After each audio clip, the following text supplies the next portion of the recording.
advisory groups. Is that right? Maybe a they. Thanks for coming. No, you're Tom.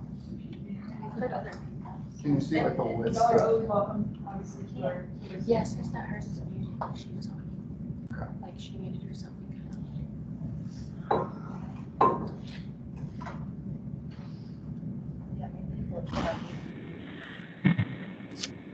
Hey, Zach, can you hear me?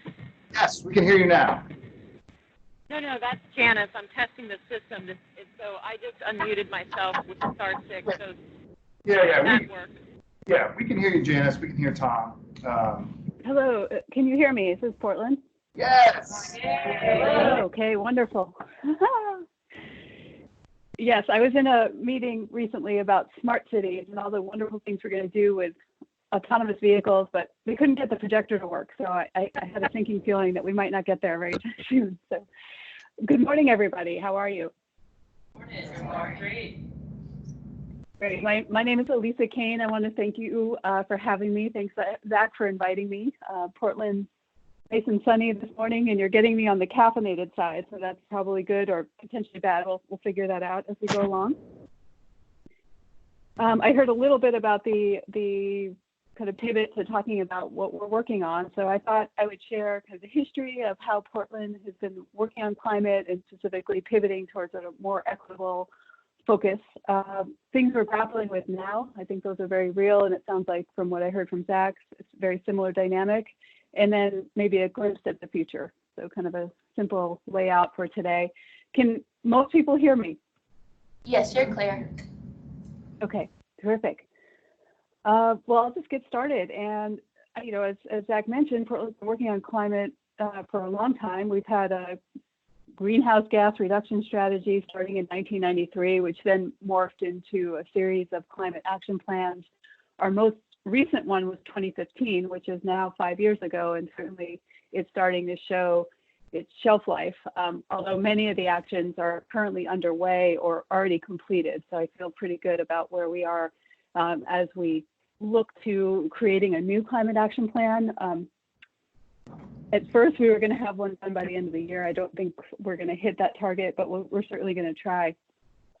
I would say the focus on equity has been a long growing kind of body of work for Portland, but it really became much more of a focus in the update to the 2015 plan. So starting in 2013, we did what we usually do, and it sounds like very similar. We convened a steering committee to work on identifying actions, putting them through rigor, whether scientific analysis and or a funding oftentimes comes up, and then as well, equity started emerging in 2015 as a real consideration. So in addition to the steering committee that was working on development of actions, there was a parallel group that was convened, an equity working group. And there was a little bit of overlap on membership, but mostly it was two distinct groups. And I would say at that time, it was quite revolutionary to have that sort of secondary filter on equity. And I'll get back to that soon, but what was happening was that the steering committee was creating actions. The equity working group would then similarly have to come up to speed on sort of the carbon benefits, the drawbacks, the potential political challenges of those very same actions, and then make a recommendation around how to make it more equitable. And again, this was 2015. People were not necessarily talking about climate in the context of social justice or housing affordability or displacement or racism. They were kept fairly distinctly boxed into, climate work was very boxed into a different type of category, even though now in hindsight, it's very clear that there was just so much strong overlap to what the city was trying to do in other areas around transportation and housing and land use. But then there was always this climate piece. So going back to this equity working group, they actually spent the better part of a year and a half as well. So it's in parallel with the steering committee to look at those actions and append them with more equity focus. And it will often appear in that 2015 plan as a statement around, the city will do this, or there will be this policy initiative, or the intent is to do this. And then there's usually an and, consider equity. And so it really, again, in 2015, that was quite an impactful move And for a long time, as you know, I appreciate the admiration that Portland gets, but I think we're in a good cohort of cities, including Austin, that are really trying to consider these issues, especially around climate, was really held up as a really positive step forward. And all that work that went into the steering committee, the working together, the equity working group, had a really important role to play at that time, but then very quickly, as happens with these types of things, the kind of group that was originally formed either in the steering committee or in the equity working group sort of dissolved, went its own way, and we sort of lost that thread with community. In the meantime, many of those actions went into play, and for a while there was an effort to actually write an equity implementation guide. And so that was one of the kind of key initiatives that came out of that equity working group, was to really give the city, and we're both, it's a joint plan with our city and county, the tools they need to be able to make any type of climate policy, climate programming more equitable. And interestingly, that tool really didn't reemerge for another 4 years. And it wasn't until pretty much 2019 that I saw a new version of it. And part of it is that conversation that at least we're having in Portland around equity, is very much long overdue, but also is changing as well. Everything from the language we use, to the lenses we're using, to the engagement and interest in these issues. And so anytime there was a former city employee who was still tasked with producing that equity implementation guide, as then a contractor, really would stumble through a version, we'd get it, and it felt like it was already out of date. So I'll also get back to what we ended up doing with that equity implementation guide, because it does play an important role. But ultimately, 2015 has come and gone. I really feel like we're in a new chapter of climate action planning for how we do our work, for why we do our work, and by when. And as you're probably seeing in your city, there is a really strong mobilization, oftentimes youth-led, around climate that the city, I would say, I'll just be candid, was a bit unprepared for. For a long time, we would have to beg people to be interested in climate-related issues, and especially when we talked about them specifically from a carbon emission perspective. Had we probably talked about housing affordability, displacement, homelessness, other issues, social justice issues, we may have been able to bring more people to the table, but really 5-7 years ago, we were really trying to catch people's attention. And now I would say the tables have turned, and there's such a strong interest in climate, in doing our part as a city, but also really addressing what we are experiencing here very hyper locally and making those connections back to climate. So that brings us to where we are today. I think it's March 2020. I can't believe it's already March in this new year. And one thing we ended up doing was similar to many other cities. I'm actually meant to ask Zach if you had done this already, but we are in the process of passing a climate emergency. And that climate emergency, what emerged last summer, was in response to demands mostly from youth organizations saying that the city must pass a climate emergency.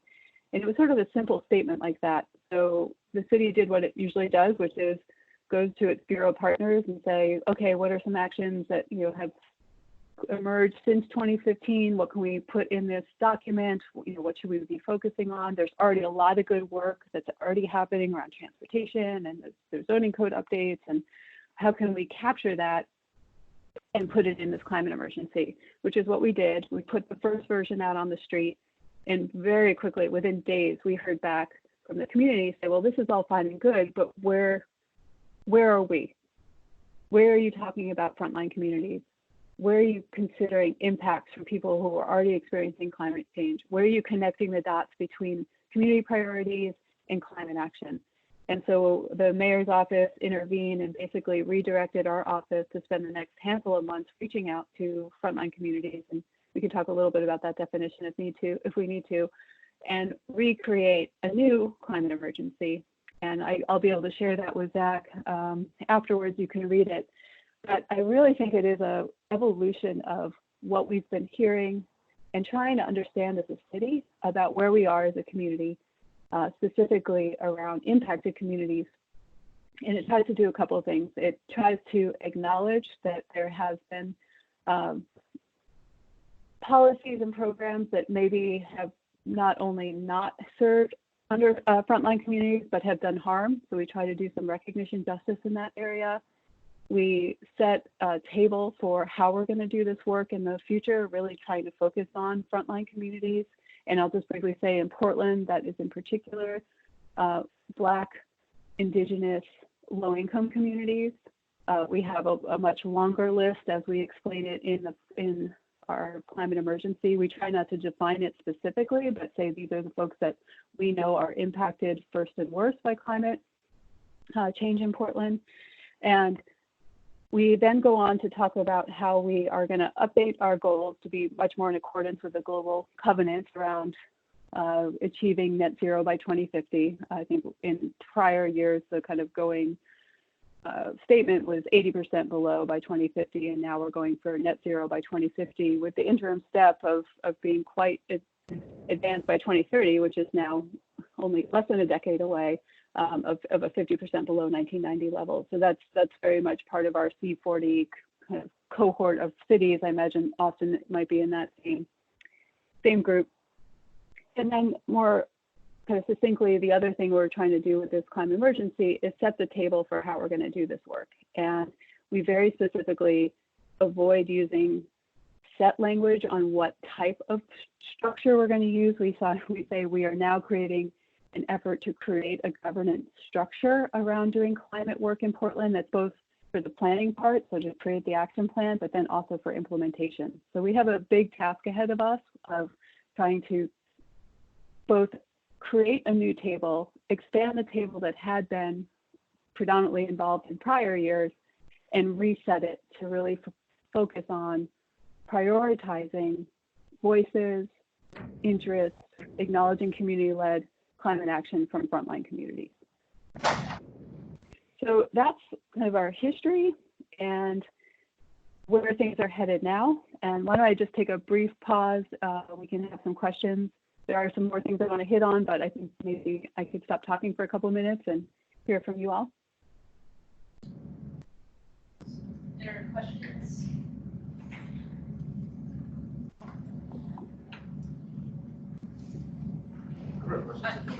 Yeah, I should go ahead, Zach.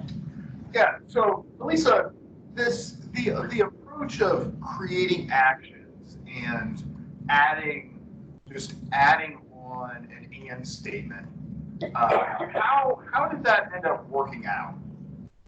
Like, did it work out well? Did it ensure that equity was addressed and climate? It seems like we've had these discussions in this group about, well, what if you propose a really good greenhouse gas reduction strategy that doesn't also include equity? Is that okay? Yeah, okay, so I'll unpack that into two questions. So I would say overall, the and statements really brought awareness. So oftentimes the climate action plan is really an organizational document / work plan for probably upwards of 80 to 100 city and county staff that might see themselves in that document. Certainly the bureaus that they represent are interested in reducing carbon emissions, but the actual practitioners who are responsible for example, this was one that was for me before I joined the climate team, was that we were going to create a commercial benchmarking program. That was one without an appendage, but I certainly, as time went on and our awareness went on, we started looking at equity. But if we had an and statement, we probably would have approached policymaking slightly different. We probably would have paid attention more towards the commercial tenants that are either in commercial areas that are kind of less downtown and a little bit more neighborhood, maybe that are also owned by businesses owned by people of color. We probably would have paid more attention to the impact of having a commercial benchmarking program on them.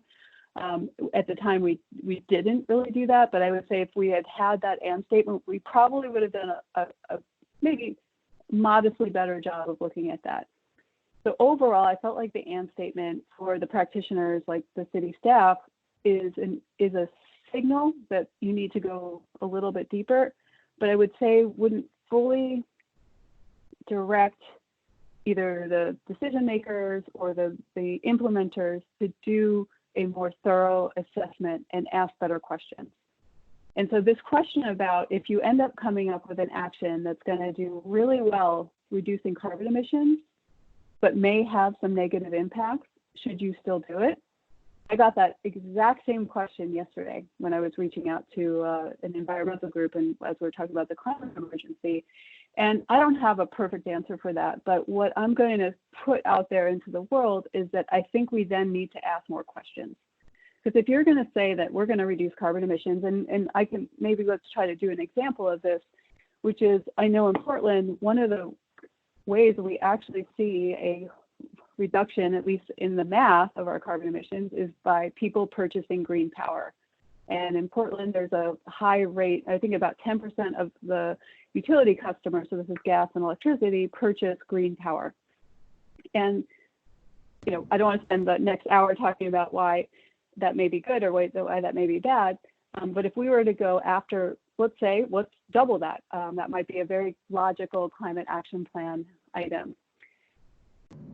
But if we were to say we want to double the amount of people who purchase green power, we would want to unpack that a lot more. And you know, certainly there's a dynamic around purchasing green power in our community. I'm not sure if this is the same everywhere, that a lot of those, all of those dollars flow out of state. They certainly don't stay within the state. They go more towards projects. I think actually there's a fair amount of green power certificates that get issued out of Texas. So a lot of the money that people are spending extra on their utility bills to buy green power end up going out of state and don't necessarily benefit the people within our region or let alone our city.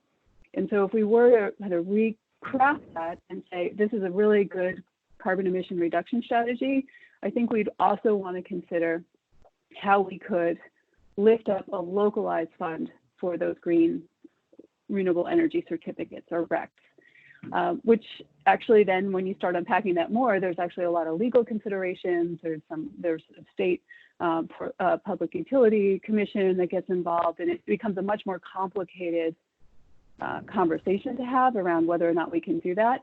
And so then now we're back to the same question again. Should we, as a climate action plan item, really go out there and promote that we want to double that rate? I think then now we have to have a bigger question mark about whether that's good. And so maybe we then say, okay, what else should we be looking at?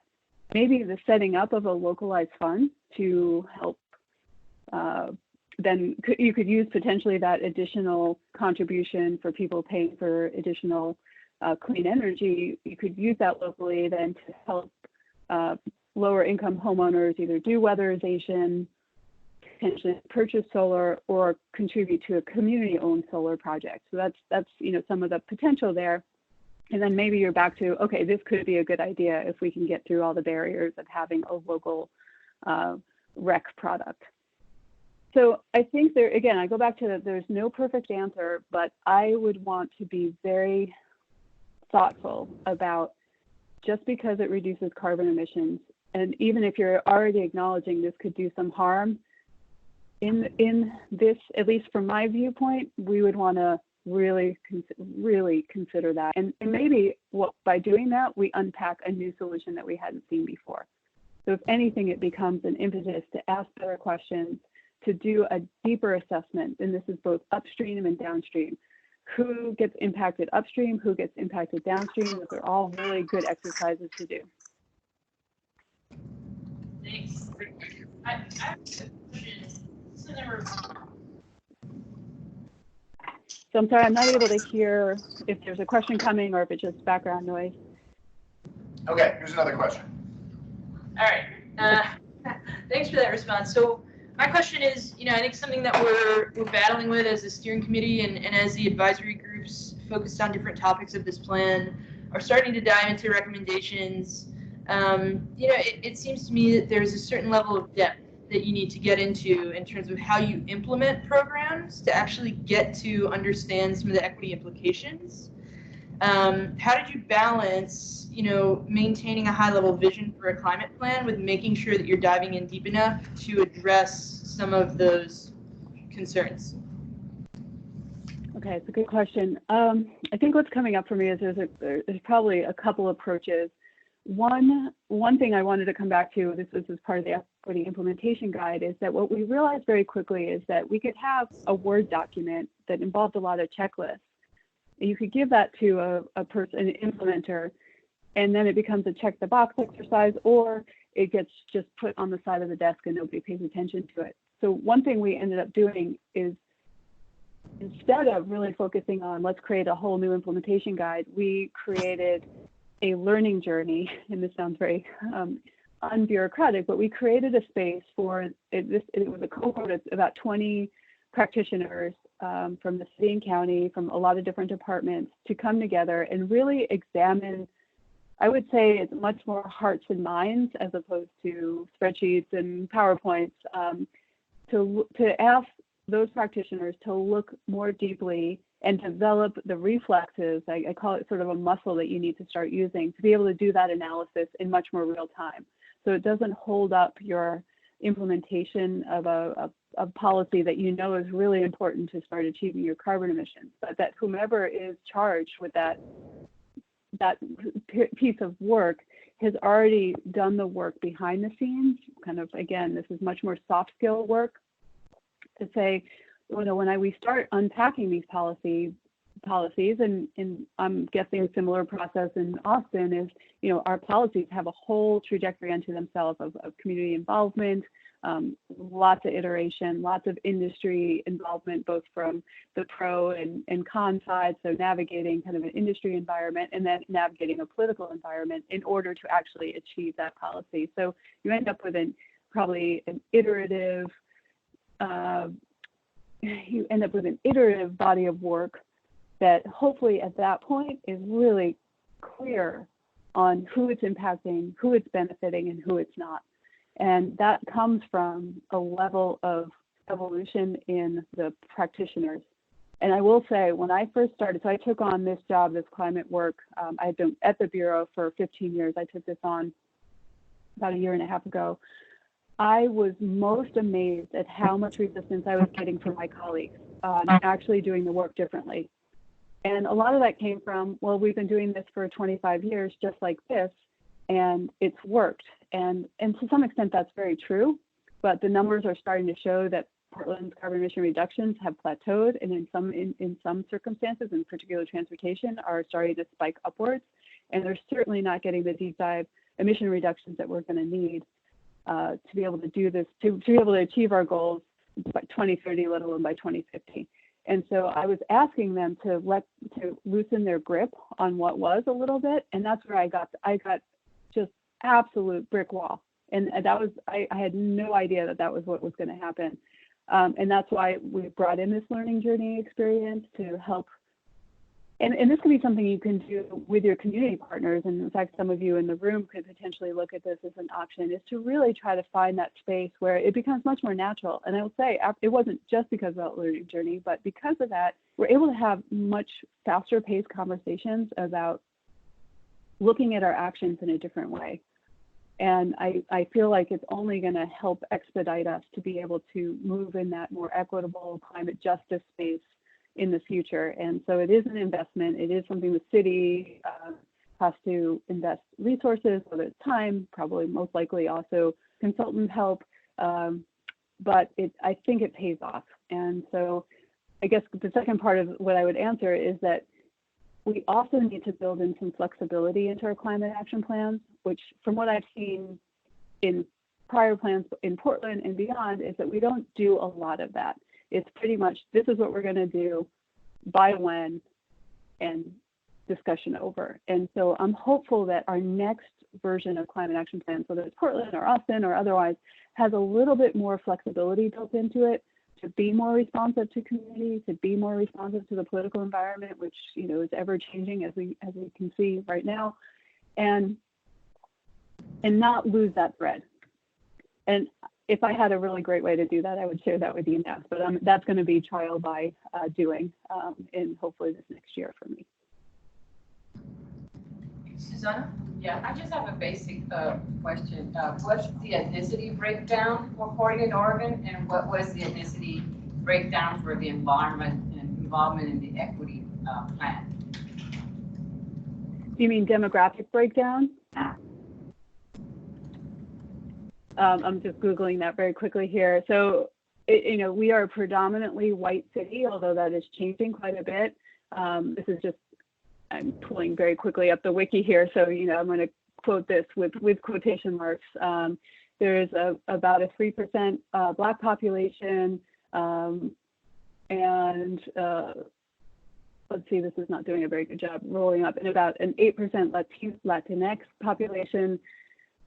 And so, interestingly, I mean, one of the subtexts of things that I always have to talk about when we talk about Portland is we have a very long and sordid history of racism in Portland because we have been so homogenous and predominantly white. And what we are seeing is a change, and they anticipate in the next 25 years, we will be potentially a majority city. And so I think we'll be seeing a lot of different configurations within that time.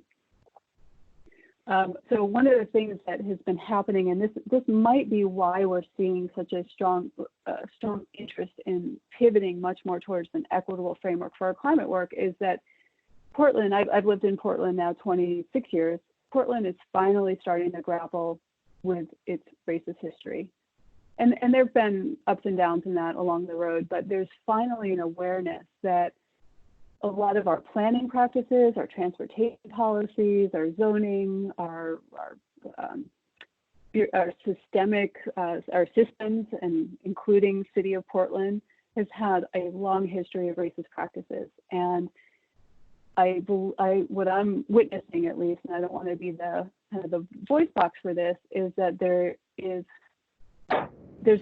a reckoning that's happening now. And there's also a really strong momentum around community groups that are trying to both move beyond the racism, address it, and then also become beneficiaries of a lot of the policies that in the past have done harm. And so this, I'm thinking more importantly around ownership, African-American home ownership. After years of redlining and disinvestment in urban renewal in predominantly Black-owned neighborhoods, the city is recognizing that and trying to do some repairing. It will never be enough, but they are trying to repair some of the sort of displacement and, I would say, trauma that was associated with urban renewal. And if people need more clarity on that, I can give that. But in the meantime, there are organizations that are positioning themselves to be much more involved and much more proactive in that space to become beneficiaries of whether it's climate justice work, social justice, housing advocacy, probably transportation advocacy. And it's a very different landscape than what I understood the landscape to be 5 years ago. My guess is a lot of that was there. It just wasn't as predominantly vocal nor funded. And I think that's another big piece of it as well. We have 3 more questions that I know of, 2 in the room, 1 on the phone. So we're going to go to 1 in the room next. It's a follow-up actually to the previous question. I didn't hear you mention Asian American participation in the plan and consideration, and also First Nation or Native American participation. Do you have any stats on that? Yeah. I'll try to simultaneously pull up some numbers, but I'll say just in terms of participation. So from a Native American perspective, also a changing conversation, both from a City of Portland, so as an agency, with our Native American population and sovereign tribes. And so one of the things that I remember from the 2015 Climate Action Plan was that there were several invitations specifically to tribes in Portland and region to participate, of which none participated. And I think that was very indicative of the work that needed to be done to bring a government to government perspective to the conversation. And that wasn't just around climate, it was around everything. There was some participation by an urban indigenous native population in the 2015 one, and I'm hopeful that in our next version we would have either tribal leadership represented, and there are a handful of affiliations and Native American serving organizations that could also participate, but I wouldn't want to confuse that for a government to government conversation. In terms of Asian population, I want to we have about an 8% Asian population. What is emerging more interestingly as a very activated group are Pacific Islanders, and specifically the youth from Pacific Islands have a Pacific Climate Warriors, I think is an international organization, but there's a really strong group here that runs through the high school system, it seems. And they are very much interested in being part of the climate conversations. And this is coming from a connection back to homelands that are already experiencing catastrophic climate change, whether it's flooding or devastating storms. And so the population that lives in Portland, there's exodus from affected islands, Pacific Islands to Portland, but there's also connection to family there. And so I would anticipate that we would have a strong Pacific Island representation on our governance structure or in our governance structure. Asian in particular, I think that may be. I don't have a great answer for that of what that would look like, but certainly would be part of our spectrum of talking to frontline communities. And there certainly are Asian population serving community organizations here that we have very good connections with that we would want to bring in to that table. And I think Anna Gonzalez on the phone had a question.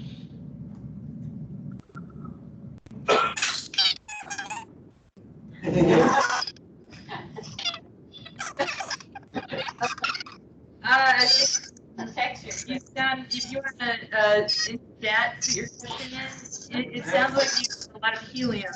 Okay. Like we can't hear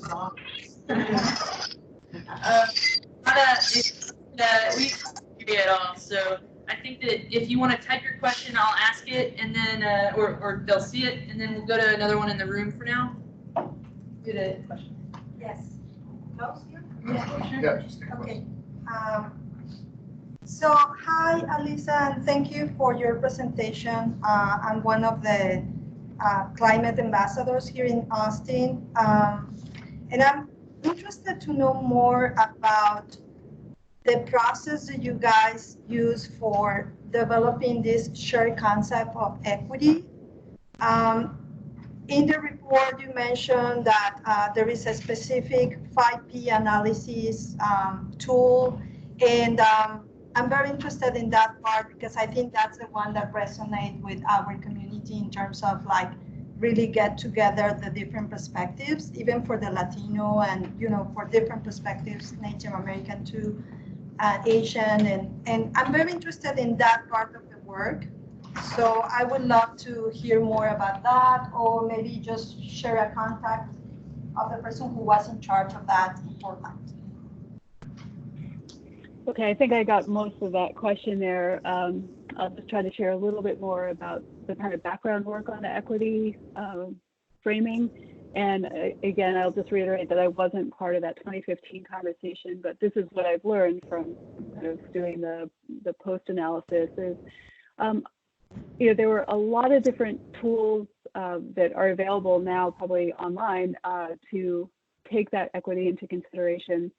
And just to kind of review, we had tried to create this equity tool to help guide decision-making. Actually, this was post-plan, but to help decide implementation, to help inform implementation from a more equitable way. And I will say the tools themselves are only as good as the users, and the peer-to-peer both learning and I will say peer-to-peer pressure to use those. And that's why we ended up in that space of a learning journey, was to create more of a cohort approach to this so that people had the colleagues either in their bureau or in another bureau who could say, I'm really grappling with how to address X in my policy. And I would say I'm not sure how widely that's been used, partly because we don't have the plan ready yet. but I certainly think it helps create that environment that allows people to explore without fear of, I'll probably get to that in a second, actually.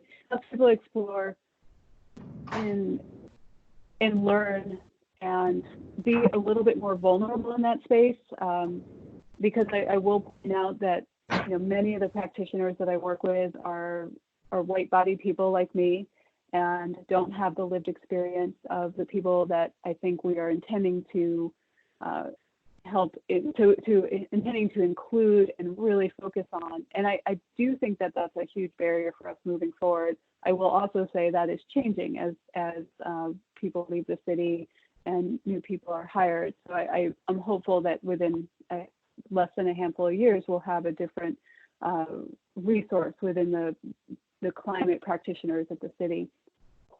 So I want to talk a little bit about this. I use the word fear because that was something that was done so separately from the learning journey, from the equity design tool or the equity implementation tool, was an analysis that was done. It was through a almost year-long series of people who went through this equity metrics project. So as probably most of us would like to have is to say, give me the tool, give me the spreadsheet, give me the numbers that I know I need to hit to be able to say, yes, this is an equitable project. And so this group of, I think there were about 15 people in this group, convened with a consultant to work on developing those equity metrics. By the time they were done, again, it was actually probably well over a year, but the time it was done, they really learned that this is not a numbers exercise, that there's a lot more to kind of creating. Metrics are a hard one. We can do our carbon emission calculations, but can you read through that and see how exactly is it impacting communities? And it turns out that there's not a refined enough data set in certain areas. Probably there are health indicators that you could really dial into. There are probably certainly transportation models that you can unpack a little bit more to really find those equity metrics within them. But generally speaking, it would be really hard to say, okay, these are your top 12 equity metrics. Anytime you're doing a policy, you need to hit these things. And what that group discovered was that there was a lot of fear amongst city, I'll just speak for city folks, city staff, that they were going to get it wrong. And so what that then ended up doing is that then they did nothing. And I mean, I'll put myself in this category too, is that you get a little bit of paralysis around doing anything that may add to the harm, increase harm, which then means you might end up not doing anything to improve the equity of your policy or program. And I just want to point out this dynamic because, maybe as a group from a community, as your steering committee is, I think it's so important to recognize kind of the subtle text or the subtleties of this type of work, especially when you put it in practice. Because I know you all are working very hard to examine and look carefully at the impacts of your recommendations and your findings and to really understand them. And then you get to that engineer in transportation, and maybe there's one in the room, and there could be a real concern or barrier that you're going to see getting that implemented. And I'm sorry if I'm pissing people off, I don't get to see the room dynamic, but it's a very real dynamic. So finding ways to support that transportation engineer to be able to make those decisions and not be so afraid. Again, that word fear just came up so many times that people are afraid of, they understand that they can do harm. They understand that they have a power, even though they're not elected officials, they're implementers, but they do have a power. They set the agenda, they procure services. They have a lot of power invested in them, which then meant they would often shy away from doing something more equitable. So I'm not sure that fully answered your question, but I was trying to get at some of the softer side of this. We can do a little more if you want. Yeah, I think it's really important, and I want to make sure you have time to wrap up and also talk about kind of next steps moving forward. What's that governance structure and anything else that you think would be relevant for us? We had that one more question on the phone that I'm assuming Anna is Mateo. I'm assuming they're together on the chat, and it was kind of a question that I had too. So I think you know enough about just from Zach about our process here, about how we're really trying to integrate equity into advisory groups, into steering committee, not have it just be a lens or a layer. And it sounds like, in retrospect, having that equity working group as kind of its own kind of QA/QC, but its own body, separate from the steering committee in the 2015 plan, was, in retrospect, is what I'm hearing, that was too distinct, that was maybe not the best course of action, or what are the lessons learned that are in separating those conversations? I think at the time it was exactly what it needed to be. I think now moving forward, we want to learn from that and understand that it was too separate, in that, and there were some reasons for that, which I won't go into, but there were some reasons that there were people in that community, in the working group, that didn't necessarily want to be with industry at that point. There was definitely, those dynamics were real. Maybe I won't overplay them, but certainly there were some reasons at that time when it was decided that there should be this separate group. I would say moving forward, and this could help me wrap up, is that what we really want to do is create this table that is, I think it will have some concentric circles. One, at the core of this table will be frontline communities, the very same communities that we are, through the climate emergency, saying we are going to center your voices, we're going to recognize your community leadership, and we're going to support your work, and hopefully in partnership, the city and county could lift that up and also do our work differently. So there's that.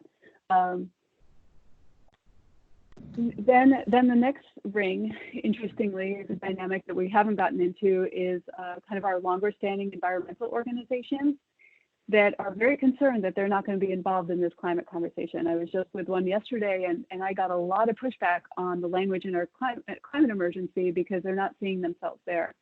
And, I'll say this somewhat candidly right now, but those organizations, and I'm saying, have done really good, important work for us as a city, not as a City of Portland agency, but as a city.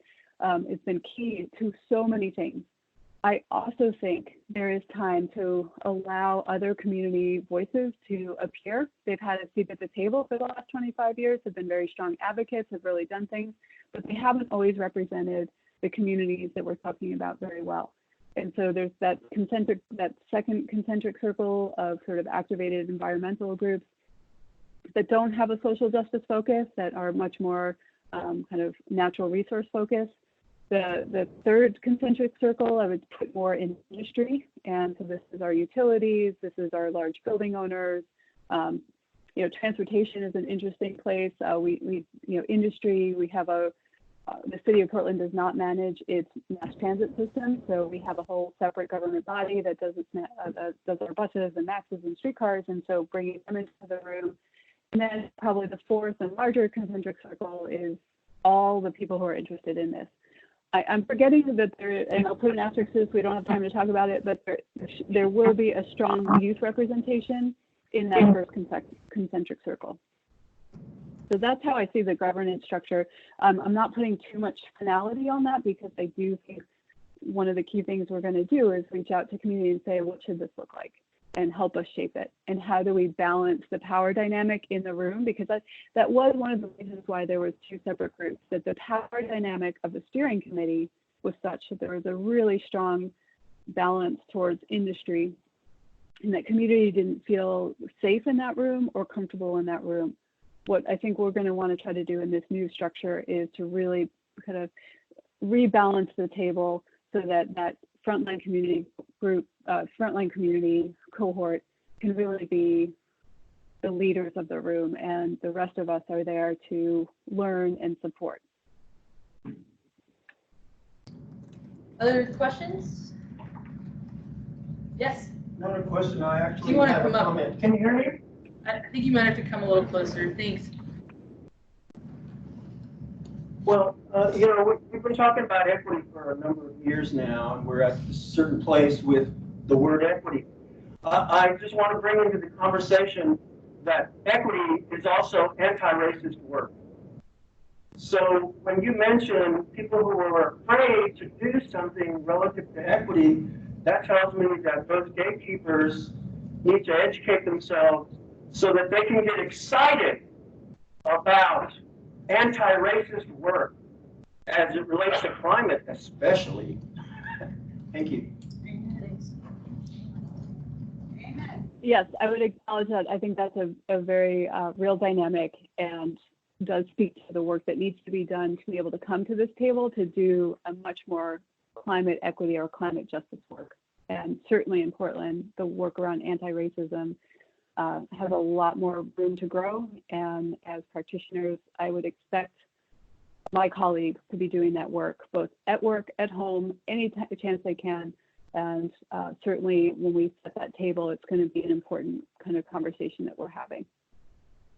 But I think that's good to point out, because one of the reasons, and I'll just, submit this out for consideration, is that one of the reasons I think we're seeing our carbon emissions plateau, granted we have a lot more population, a lot more people driving, is that our systems are fundamentally racist and are keeping people from using them. And one of the examples that I gave in that Fast Company article that Zach mentioned was about bus ridership. And so when you get a chance to read that, I think a subtext of that is that we have systemic racism throughout our systems, whether it's transportation, land use, even our buildings and building review systems, that are leading us to plateau, to not be able to go any further than we've been able to go. So until we address those systems from a anti-racism perspective, I submit that we are not going to be able to do the carbon emission reductions that we need to do.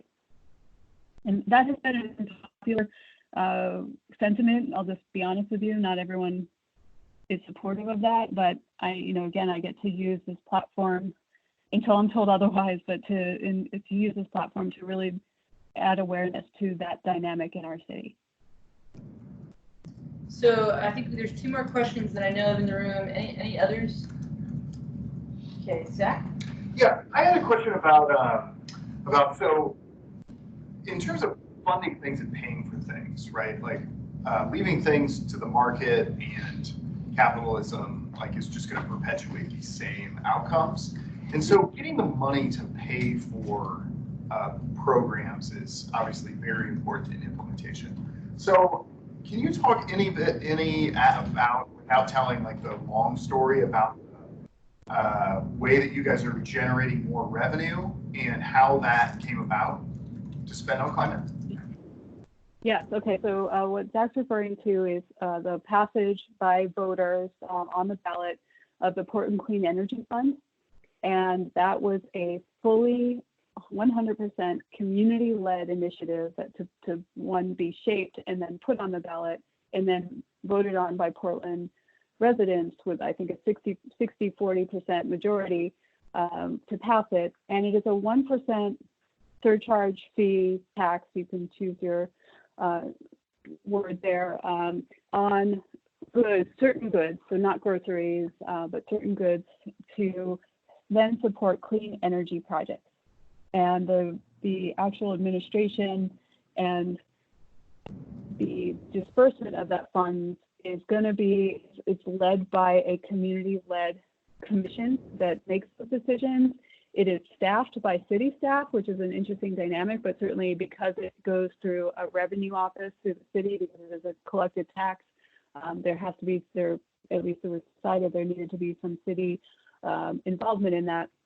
But they're anticipating anywhere between $30 to $70 million a year will be generated in this fund, which will then go out the door through grants to mostly nonprofit organizations. There'll probably be a lot of partnerships that get formed to then implement the clean energy projects. And that can be anything from green infrastructure to renewables to energy efficiency. They're working on kind of further defining from the ballot language into the kind of full opportunities as to what that means in terms of grants. But I think we'll see, that starts to add up to significant money. Just year one, you have a lot more dollars in our region or in our city to be able to spend on reducing carbon emissions, but doing it from a very strong equity lens, really considering the leadership on that it was predominantly frontline communities that led the passage of that. And so I will just wrap up very quickly by saying that the passage of that to me, and this was November 2017, I believe it was. No, 2018, sorry, was the next day I was like, our climate work has changed forever because of this. What it really showed was extremely strong leadership from communities, specifically frontline communities, on community-led climate action. There is no way the city of Portland could have passed anything like that. We don't even have a sales tax in Oregon. Certainly anytime you say tax out loud, you know, as a city practitioner, you may be shown the door very quickly. And so I just admire and commend the work that went into that. It was not easy, from what I understand. It started out with a 12 body coalition of organizations. They had to work through their stuff as well. But I think forevermore, it will change how we're doing this. And they're also looking now, that's not where they're stopping. That coalition is going to continue to look for ways to increase revenue to work on climate projects. The city of Portland invests certainly, you know, we have billion-dollar budgets. In terms of what we invest in climate, it's really hard to parse out. But there is a strong interest to look at additional revenue streams for doing our climate work, because we know that what we have been investing in the past is not nearly enough to keep pace with what we need to do. I just have two follow-up questions. I think one, I'm kind of curious about the role of other city leadership, whether staff or elected officials, in helping to accomplish some of these goals, especially around convening folks who might be at different starting points on how equity needs to be integrated into this work. Can you talk a little bit about that?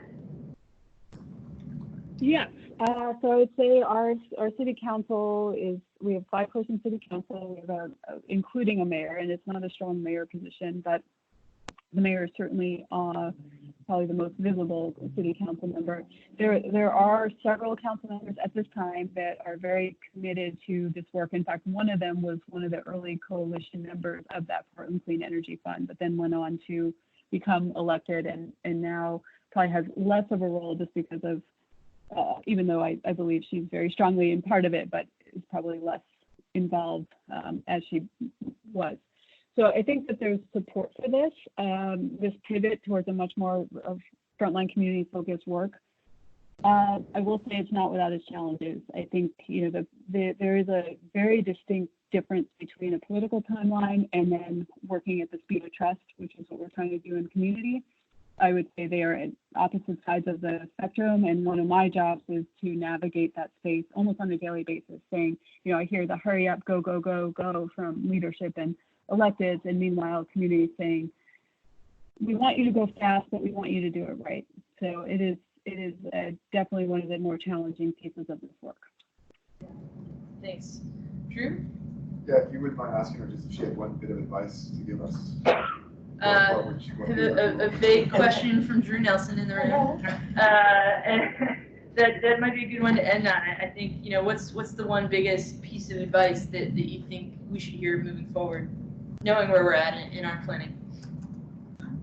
Okay, that's a good one. So I would say I want to just admire and congratulate you for doing this hard work. I know it's not easy. You're spending hours of your life doing this work. I just really appreciate and admire that collectively. I mean, I think it's people like you who are doing this that help Portland do its work too. I would say my piece of advice is know that there's never going to be the right thing, but you just need to keep going and ask better questions. Go deeper, unpack things, spend the time to have the conversation. Don't just assume. I feel like we make so much assumptions in this work. And so, you know, if you need to look a little more deeply at the data, bring in your university partners, bring in people who can do this work for you in a creative way, who maybe don't have the same kind of intention on it. And then finally, just know that, you know, what you're doing now sets you up for the generations of work that's to come. And I would say take some pride in that and enjoy the process, and don't get too attached to perfect. I mean, this is, if you knew me better, that is something that I struggle with. It has to be perfect to do it. It's never going to be perfect. And in 5 years, you're going to look back and say, oh, wow, we really could have done that differently, but that's where you are at this time, and appreciate that and support each other. So much of this work is hard, and especially when you start talking about anti-racism work, it brings up a lot for everybody. And so, you know, be kind to yourselves, be kind to each other, and do what you can because a flood is riding on it. Thank you so much. Any other last questions before we wrap up? So this is Katie Coyne, by the way. And one more question. Yeah. Thank you so much. You know, you mentioned your city council. I'm on the transportation and land use subcommittee for this for our climate initiative, and so I wanted to ask you. And we have a former council member here in the room who might help with this. What I'd like to know is, does your climate plan give any recommendations to the city for like incentives for business and maybe the general population to be proactive with climate change? Like, for example, buildings that could have solar power or wind power integrated. We have so many towers here. You know, why don't they have windmills on them? Why don't they have solar panels? So I'm wondering if you all have considered that and if you have recommendations to your council. Yes, so the landscape for incentives is a little bit more complicated in Portland because most of it comes through a public service charge from any utility that then gets aggregated into its own nonprofit but regulated organization. So it's a complicated thing. It's called Energy Trust of Oregon. I will say, just on the words of incentives, everybody wants incentives, and I totally understand that.